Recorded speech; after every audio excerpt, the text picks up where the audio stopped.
16 अक्टूबर 2023 का दिन है। राजेश जल्दी से आज के इतिहास पे नजर डालते हैं। 1905 भारत की बात करें सबसे पहले, बंगाल विभाजन हिस्ट्री में हम पढ़ते आए हैं। ये राजेश देखिए 1905 में जुलाई में ही लॉर्ड कर्जन ने ये घोषणा कर दी थी कि जी हम इसको डिवाइड करने जा रहे हैं। बात वही दी गई थी कि जी इसको बहुत बड़ा एरिया, हम इसका प्रशासनिक ढांचा सुधारना चाहते हैं। वजह कुछ और थी। आज के दिन ये बंगाल का विभाजन लागू हो गया था 1905 में। और हुआ क्या था, दो क्षेत्रों में बांट दिया गया था बंगाल को, जो वर्तमान में, अब चलिए वो तो बाद में बात करता हूँ।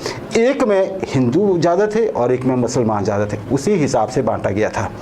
बहुत विरोध हुआ था। 1911 में फैसला वापस भी लेना पड़ा था राजेश। अब जो पूर्व वाला हिस्सा था वो आजकल बांग्लादेश होता है, बाकी वेस्ट बंगाल हमारे पास है ही, आप जानते हैं भारत के एक बहुत प्रमुख राज्य है। तो राजेश आज, लेकिन ये क्या था राजेश, बहुत विरोध किस लिए हुआ था कि लोगों को लग रहा था कि ये हिंदू और मुस्लिम के बंटवारे की एक शुरुआत कर रहे हैं अंग्रेज। वही हुआ कि चलिए 1978 कैरोल जोसेफ बोजतेला, अगर मैं ये नाम लूँगा आप में से बहुत कम लोगों ने नाम कभी शायद ही सुना होगा, कैरोल जोसेफ बोजतेला। लेकिन अगर मैं कहूँगा कि पोलैंड के सज्जन जो थे, इन्हें जॉन पॉल सेकंड भी कहा जाता है।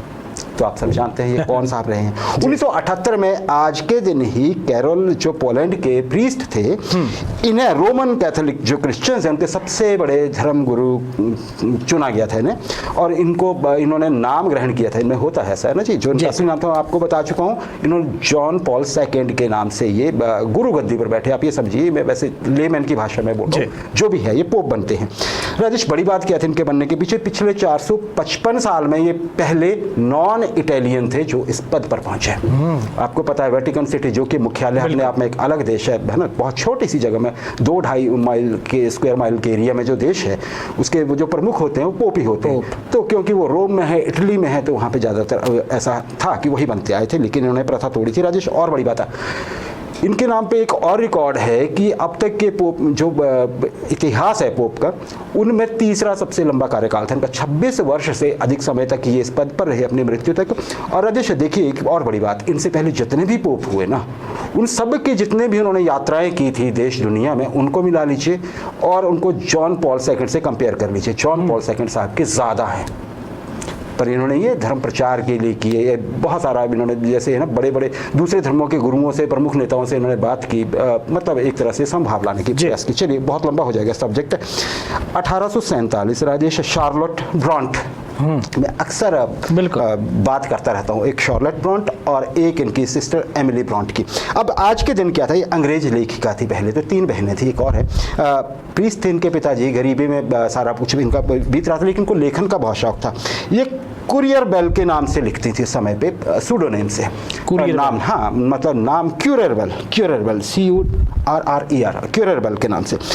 राजेश इनका मैं क्यों जिक्र कर रहा हूँ, आज के दिन इनका एक ऐसा नॉवेल सामने आया था, उपन्यास अंग्रेजी का, जिसने अभी तक भी तहलका मचा रखा है। 1847 की बात, और उसे वर्ल्ड क्लासिक्स में गिना जाता है जी। क्लासिक में शामिल होना किसी भी एक उपन्यास का, आप समझ लीजिए किसी भी और चीज़ का, ये बहुत बहुत बड़ा रुतबा होता है। आज के दिन ये आया था। जेन आयर नाम था उसका, जेन आयर, हाँ उस नॉवेल का नाम था जेन आयर। नहीं पढ़ा है तो मेरी आपसे रिक्वेस्ट है ज़रूर पढ़िएगा, बहुत इंटरेस्टिंग है ये।